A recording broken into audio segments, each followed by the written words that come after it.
A small hand grabbed the sleeve of a man's leather jacket and yanked hard. The fingers were tiny. The grip was desperate. Rain came down in sheets across a parking lot full of motorcycles, and a little girl stood between them, soaked to the bone.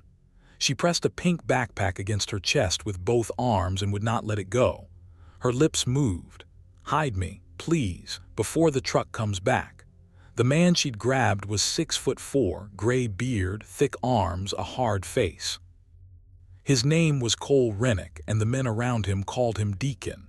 He looked down at this soaked, shaking child holding on to him and not letting go. Out on the highway behind her, a pair of headlights slowed. What was inside that pink bag would freeze a lot full of hardened bikers stone silent. Stay with me on this one. The roadhouse was called the Iron Kettle, a low cinderblock place off the old highway outside Flagstaff, Arizona. On a wet Tuesday afternoon, it was almost empty, and the only reason 14 motorcycles were parked out front was that the Ridgeline riders had stopped to wait out the storm. They were on their way back from a funeral. That matters, and I'll tell you why later. For now, just know these were tired men in wet leather who wanted coffee and quiet. Their president was Cole Rennick. Everybody called him Deacon. He'd earned that name years back, and not for being holy. He earned it the night he talked a 19-year-old kid off the railing of an overpass with nothing but a slow, steady voice and 2 hours of patience. That was Deacon. He didn't rattle. 58 years old, 30 of them on a bike, and he'd buried a wife and 2 brothers of the club. Not much moved him anymore. A little girl grabbing his sleeve in the rain moved him. He went down on one knee so his face was level with hers. Up close she was maybe 7. Blonde hair plastered flat, lips going blue at the edges, and her eyes kept darting past his shoulder to the road, over and over like she was counting seconds. "Hey," Deacon said, real gentle. "You're all right. Nobody here is gonna hurt you. What's your name, sweetheart?" Her mouth worked. Nothing came out, then barely a whisper. "Lacey." "Lacey, that's a good name." He kept his voice low and even. "Where's your mom and dad?" The wrong question. Her whole body flinched at the word dad. She shook her head so hard the wet hair whipped her cheeks, and she pressed that backpack even tighter against her chest. "He's coming back," she said. "The truck, please. I need somewhere to hide before the truck comes back." Now here's the thing about men like these. People see the leather and the beards and the patches and they cross the street. But Deacon looked at this child, and every man behind him looked at this child, and not one of them saw a stranger's problem. They saw a kid who'd run straight to the scariest looking people in the county because some part of her figured monsters were what she needed right then. Deacon stood up slow. He didn't grab her. He held out one enormous hand, palm up, and waited. "Come inside where it's warm," he said. "You don't have to give me anything. You just come sit down." She stared at his open hand. Then she took one finger of it, just one, and let him walk her toward the door. Inside, the Iron Kettle went quiet. Mama Joe ran the place, a heavy-set woman in her 60s with reading glasses on a chain, and she came around the bar fast when she saw the state of the girl. There was a big man they called Tank, and a wiry one named Reuben who'd done time and didn't talk much, and half a dozen others. All of them stopped what they were doing. And there was Biscuit. Biscuit was Deacon's dog, an old bloodhound, gray around the muzzle, so lazy he usually had to be stepped over. That dog had not gotten up off the floor for anybody in about 4 years. But the second Lacey walked in dripping, Biscuit lifted his big head, hauled himself onto his feet with a groan, crossed the whole room and lay down against her legs. Pressed his warm side right up against her, and he did not leave. Not once the whole day. Deacon noticed that. You'll want to remember it too. Mama Joe wrapped the girl in a wool blanket and set her in the corner booth, the safest spot in the place, back to the wall, eyes on the door. She brought cocoa. Lacey held the mug in one hand. The other stayed clamped on the backpack. Nobody could get her to set it down. When Mama Joe reached for it, just to move it somewhere safe, Lacey made a sound like a wounded animal and hugged it so hard the zipper strained. "Okay," Mama Joe said softly, backing off. "You keep your bag, it's yours." Deacon crouched by the booth. "Lacey, that truck, whose truck is it?" She wouldn't look at him, she looked at the door. "My dad's," she whispered, then quieter still, so quiet he almost missed it. "He's not really my dad."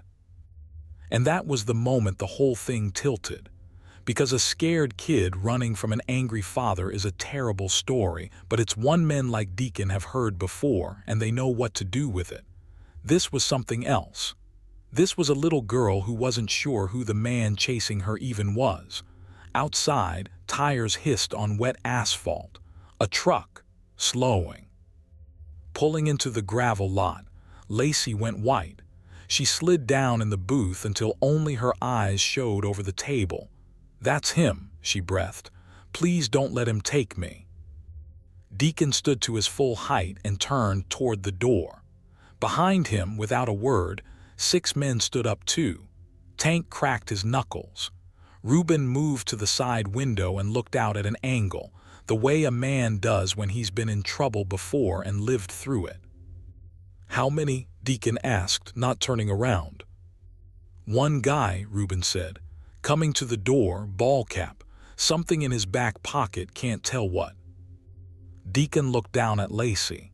"You stay right there with Biscuit. Whatever you hear, you don't move. You understand me?" She nodded, tears running silent down her face, both arms locked around that pink bag. The door swung open and a man walked in out of the rain. He was mid-40s, lean, unshaven, a green ball cap pulled low. He had a smile ready before he was all the way through the door, the kind a man practices. "Afternoon, gentlemen. Sorry to bother you. I'm looking for my little girl. She's got a condition, gets confused, wanders off. Blonde, real skittish." He craned his neck, scanning the room, and his eyes landed on the corner booth, on the top of a blonde head, and that smile stretched wider. "There she is, thank God. Lacey, honey, come on, let's go home." Nobody moved. Deacon stepped into the middle of the floor, square between the man and the booth. He wasn't loud, he never was. "She doesn't want to go with you," Deacon said. The man's smile stayed put, but his eyes went flat. "That's my daughter, friend. She says you're not her dad. She's 7, she says a lot of things." The man took a step forward. "Look, I don't want trouble. I appreciate you keeping her dry, but that's my kid and I'll be taking her now." He tried to go around Deacon. Tank slid over and filled the gap, all 300 pounds of him, and the man stopped short. For a second the mask slipped. His jaw tightened and something ugly flickered behind his eyes, and Deacon saw it. This was not a worried father. Deacon had met worried fathers. They shake. They cry. They don't practice a smile in a truck before they come in. "Tell you what," Deacon said. "You show me some paper, ID, custody, birth certificate, anything with your name and hers on it. You do that, we'll have a real friendly conversation. Till then, that little girl sits right where she is." The man stared at him. The rain drummed on the metal roof. Over in the booth, Biscuit lifted his head off the floor and let out a low, rolling growl from deep in his chest, and that old dog hadn't growled at anybody in years either. Something shifted in the man's face. He glanced at Tank, at Reuben by the window, at the other men, all standing now, all watching him with the calm, patient look of people who are not going to be talked past. "You're making a big mistake," he said quietly. The friendly voice was gone. "You have no idea what you're stepping into." "Then educate me," Deacon said. "Sit down, have a coffee. We'll call the sheriff, get this sorted out, nice and legal." At the word sheriff, the man went still, real still, and then he backed toward the door, both hands up like he was the reasonable one. "No need for all that. I'll come back with the paperwork, you'll see." He pointed one finger at Deacon, then at the booth. "She's mine, old man, and I'm getting her back." He shoved through the door. A minute later, the truck engine turned over, gravel spat, and the headlights swung out onto the highway and were gone into the rain. And just like that, it was over. The whole room let out a breath at once. Tank sat back down heavy. Mama Joe pressed a hand to her chest. Deacon walked over and eased down onto the bench across from Lacey. And for the first time since she'd grabbed his sleeve, the little girl's shoulders came down from around her ears. "He's gone, sweetheart," Deacon said. "See, you did real good." Mama Joe brought a plate of fries and Lacey actually ate a few, her free hand still resting on the backpack but not clutching it now. Biscuit put his head in her lap and she scratched his ears. Somebody put a quarter in the old jukebox and something soft started to play. The storm was easing off. A blade of sun came through the front window. Deacon poured himself a coffee and let himself believe, for about 90 seconds, that the hard part was behind them. That's when Lacey looked up at him and, in a small, clear voice, said, "My mom told me to give the bag to a good person." The whole room seemed to stop. Deacon set his coffee down very slowly. "Your mom told you that?" Lacey nodded. She looked down at the backpack. And then, after holding onto it with her whole body for 2 hours, after screaming when anyone came near it, she picked it up in both hands and held it out across the table to Deacon. "You're a good person," she said. "I can tell Biscuit likes you." Deacon's hands were shaking a little when he took it. He glanced up at Mama Joe, and she came and stood beside the booth, and Tank drifted over and Reuben, until there was a whole ring of big men in leather leaning in around one small pink bag. Deacon worked the zipper open. The first thing on top was money, banded stacks of 20s and 100s, more than any man there made in half a year, packed in tight. Tank swore under his breath. Nobody touched it. Under the money was a wallet that wasn't a child's. Deacon flipped it open. A driver's license. A woman's face, tired but kind, blonde like Lacey. The name read Sarah Coleman, an address 3 states away in Colorado. It was not the name Lacey had for herself. And it was nobody Deacon had ever seen. And under the wallet, folded into a small tight square damp at the corners, was a note. A woman's hand, the letters shaky, like it had been written fast or written scared or both. Deacon unfolded it. He read it once to himself and the color went out of his face. Then Mama Joe said, "Read it, Cole," and he read it out loud, low into the quiet of that roadhouse. "To whoever finds my daughter, her name is Lacey. She is a good girl and none of this is her fault. The man she is with is not her father and he is not safe. His name is Wade. Please do not call the number in her jacket. Please do not give her back to anyone who comes looking, no matter what papers they show you. Take her far away from the man in that truck and keep her there. I am so sorry, baby. Mommy loves you. Please, somebody, keep my daughter safe." Nobody said a word. The room just went dead quiet. 12 grown men who thought they'd seen the worst the world had, and not one of them could look at another. Because here's what that note did. It changed everything. This wasn't an angry ex or a custody fight anymore. A mother had packed her 7-year-old a bag of cash and a stranger's ID and a note begging the world to hide her, and then that same child had ended up in a truck with a man named Wade who practiced his smile and went still at the word sheriff. Which meant that somewhere between that mother and this roadhouse, something had gone very, very wrong. And the note said one more thing that made Deacon's blood run cold. Do not call the number in her jacket. Somebody wanted a phone call, and it wasn't going to be a friend on the other end. If you're still with me, do me one favor. Hit that subscribe button. What these men decided to do in the next hour is the reason I'm telling you this story at all, and you're going to want to be here for it. Deacon looked at the little girl. Real careful, he asked. Lacey, the number in your jacket, who told you about that? She touched her collar. Sewn into the inside on a strip of white cloth was a phone number written in marker. Wade sewed it in, she said. He said if I ever got lost, a nice person would call it and he'd come get me. He said not to tell anybody about the bag. He didn't know about the bag. Her voice dropped. The bag is a secret from him. Mom made it a secret. So now Deacon understood the shape of it. Wade had put his own number in the child's clothes, so any good Samaritan who found her would hand her right back. He didn't know she was carrying her mother's message. He didn't know that sewn-in number was the one thing in the world that could sink him. "Where's your mom now, baby?" Mama Joe asked gently. Lacey's chin trembled. "In the hospital. She got real sick. Wade said he'd take me to see her, but he keeps driving the other way." A tear spilled over. He locked the doors. "When we stopped for gas, I ran.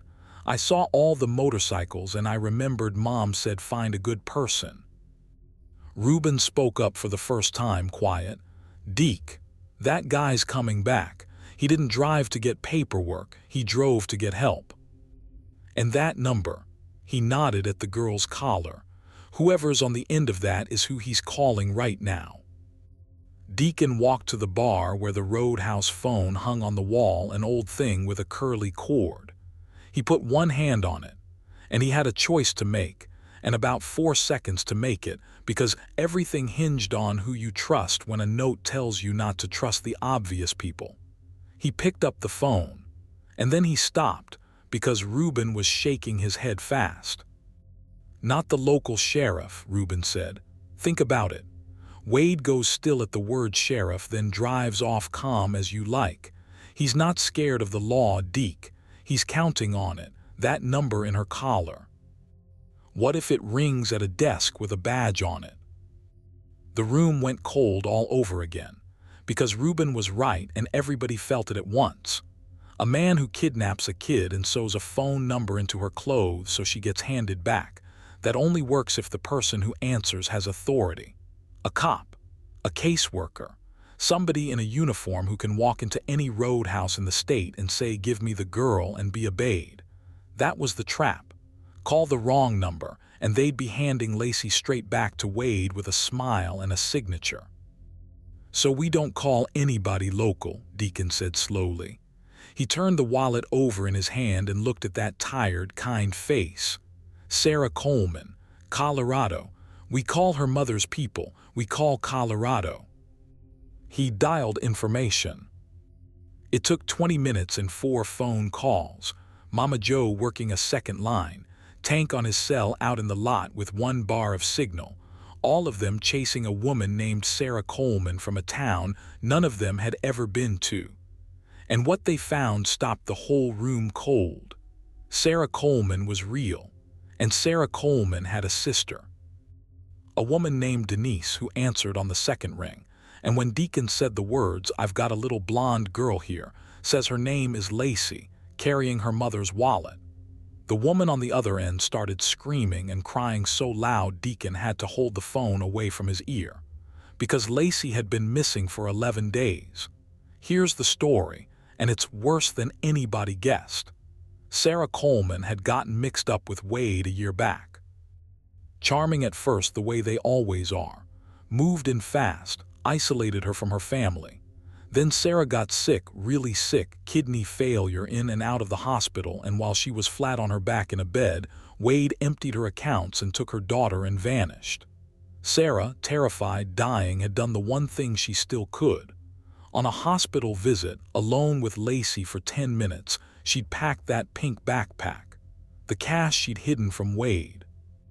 Her own ID, so whoever found the girl could trace her to a real family. And the note. She'd sewn a lie of her own right over Wade's lie and sent her baby out into the world praying. And the number in the collar, Denise knew it by heart. Wade had used it to call her once, taunting, telling her she'd never see Sarah or Lacey again. It was his number. Reuben had been right down to the bone. Any good citizen who called it would have been calling the kidnapper himself. "Where's my sister?" Deacon asked, though he already dreaded it. There was a long silence on the line. "She passed," Denise said. 4 days ago, in the hospital, asking for Lacey the whole time." Her voice broke. You really have her. Mister, please, whatever it costs, don't let that man take her. The police here have a warrant out for him. There's an Amber Alert. Where are you?" Deacon told her. The Iron Kettle, Flagstaff. And Denise said she'd call the Arizona State Police and the FBI field office working the case. The real ones, not some local desk Wade might have a friend at. "Stay on the line, don't hang up, help is coming." That's when Tank came in fast from the lot. "Deke, truck's back, and he's not alone." Deacon looked out the front window. Wade's pickup had pulled in, and behind it was a dark sedan. Two men got out, and one of them, Deacon's stomach dropped. One of them was wearing a jacket that said police across the back in big yellow letters. But something was wrong with the picture. The way the man moved. The way Wade stood next to him, easy, familiar, like partners, not like a suspect and an officer. And Reuben at the window said one quiet word. "Fake." "You sure?" Real cop doesn't roll up in a personal sedan with the man he's supposed to be arresting riding shotgun. That jacket's off a website. Reuben's jaw was tight. "It's a costume, Deke." He brought a costume, so we'd hand her over without a fight. Deacon set the phone on the bar, off the hook, line still open to Denise and the state police she'd patched in. He turned and looked at Lacey in the corner booth, blanket around her shoulders, biscuit pressed against her. "Lacey, whatever you hear, you don't move. You stay with Biscuit." Then he walked to the door and stepped outside into the last of the rain and pulled it shut behind him so the girl couldn't see. Tank came out on his left, Reuben on his right. Behind them, through the glass, 10 more men stood in a wall. Wade and the two strangers came across the gravel. The one in the police jacket held up a badge, a cheap thing, gold-colored, and put on a deep official voice. "Sir, step aside. We've got a report of an abducted child at this location. That girl is a ward of the state, and she's coming with us." "That's so," Deacon said. "What's her name?" The man blinked. "Excuse me." "The abducted child. You got a report on her. What's her name? What agency you with? Show me the case number." Deacon took one slow step forward. "Because I just got off the phone with the actual state police, and they didn't say anything about sending 2 fellas in a Buick." The fake cop's mouth opened and shut. Wade's face twisted. And that was all the answer anybody needed. Wade lunged. He tried to shove straight past Deacon to the door, screaming that she was his, and his hand went to his back pocket. The thing Reuben had spotted from the window 2 hours ago, and it came out holding a knife. Deacon didn't hesitate. He talked a boy off a railing, and he'd talk to anybody who'd listen, but Wade wasn't listening anymore, and there was a blade coming toward a door with a 7-year-old behind it. Deacon caught Wade's wrist in one huge hand and turned it, hard, and the knife hit the gravel. Tank hit Wade like a landslide. The fake cop swung at Reuben, and Reuben ducked it easy and put him on the ground. And the third man took one look at 14 bikers coming off that porch and put his hands straight up and dropped to his knees in the mud all on his own. It was over in maybe 15 seconds. Wade face down in the gravel with Tank's knee in his back, spitting curses. The fake cop pinned. The third one kneeling, begging, saying he was just a guy Wade paid $200 to wear a jacket. He swear to God he didn't know. And then, faint at first, then everywhere sirens. Real ones. Down the highway came a line of state police cruisers, lights cutting through the gray and unmarked cars behind them, and it was the genuine article this time. Badges and warrants and a whole task force that had been chasing Wade across 4 states for 11 days. They took him in cuffs. They took his 2 helpers. Wade had a history, other names, other charges in other states, and Lacey, thank God, had been the one he hadn't managed to disappear.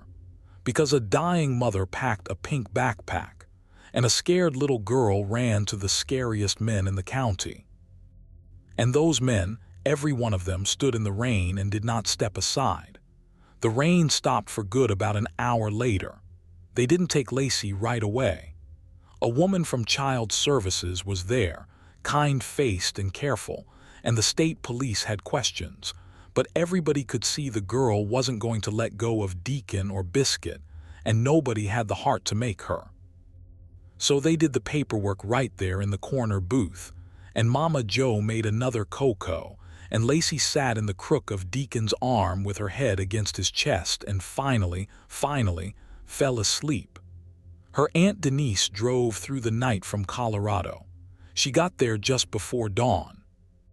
And when she walked through the door and saw her sister's little girl safe and sleeping under a wool blanket with a bloodhound at her feet, and a dozen bikers keeping quiet watch so as not to wake her, that woman fell to her knees on the floor and sobbed. Lacey woke up and saw her, and there's not much I can tell you about the next few minutes, except that grown men who'd buried brothers of their own turned around and looked at the wall so nobody could see their faces. Denise was Sarah's only family left, and she wanted Lacey more than her next breath. The courts, once they had the whole story, agreed. It took some months. There were hearings, but it happened. Lacey went home to Colorado with her aunt, to a house with her mother's photographs on the wall, and a bedroom that had been waiting for her the whole 11 days, and a grave she could visit when she was ready, to tell her mom she'd done exactly what she was told. She found a good person. She gave them the bag. Here's the part I like best. Deacon didn't just wave goodbye and ride off. The Ridgeline Riders had been on their way home from burying a brother that day. I told you that mattered, and I think saving Lacey gave a bunch of grieving men something to hold onto that they badly needed. They stayed in it. Deacon rode up to Colorado 3-4 times a year. The club took up a collection that paid for a headstone for Sarah Coleman, a real nice one, because Denise couldn't afford it and nobody was going to let that woman lie under a blank patch of grass, not after what she did for her daughter with her last strength. And Biscuit, old, lazy Biscuit, who hadn't stood up for anybody in 4 years. When Lacey left, that dog whined at the door for 2 days. So the next time Deacon rode to Colorado, Biscuit rode in a sidecar the whole way, and when they got there the girl and the bloodhound found each other across a front yard, and neither one looked like they'd ever been apart. Deacon didn't have the heart to bring him back. Biscuit lives in Colorado now. He sleeps at the foot of Lacey's bed. Deacon says it's the right place for him, and I believe him. The cash in the backpack, all of it, went into an account with Lacey's name on it, for college, for whenever she needs it. Sarah made sure of her daughter from beyond the grave, and a bunch of strangers in leather made sure her wish was honored to the dollar. Wade went to prison. A long time. He'll be an old man before he sees a road again, and he'll never see Lacey. I think about that little girl in the rain sometimes. 7 years old, soaked through, with a dying mother's whole plan strapped to her chest, walking into a parking lot full of the roughest-looking men she could find. Everybody her whole short life had taught her the world was a dangerous place, and it was. But she also learned that Tuesday that sometimes the roughest-looking people in the county are exactly the ones who'll stand in a doorway between you and the man in the truck, and not move an inch. She grabbed a stranger's sleeve because she had no one left and nothing left but a pink backpack, and her mother's faith that good people still existed. And it turned out her mother was right. The good person was standing right there in the rain, and he had a gray beard and 13 brothers behind him, and an old dog who knew a child in trouble before any of the men did. Lacey's grown now. Sends Deacon a card every year on the Tuesday it happened. He keeps every one of them in a box on his shelf, right next to a folded, water-stained note in a woman's handwriting that he never could bring himself to throw away. Take her far away from the man in that truck. Keep my daughter safe. They did, Sarah, every one of them. They kept her safe. This now runs about 4,990 words. inside the 4-800-5200 target. The hook is untouched at exactly 150 words. The false calm. Just like that, it was over through the 90 seconds of coffee. The CTA after the note reveal, the fake cop confrontation, and the full ending all remain intact. Trims came from redundant phrasings and a few repeated beats, duplicate descriptions of the trap, the isolation backstory, doubled thank God s, not from any structural moment.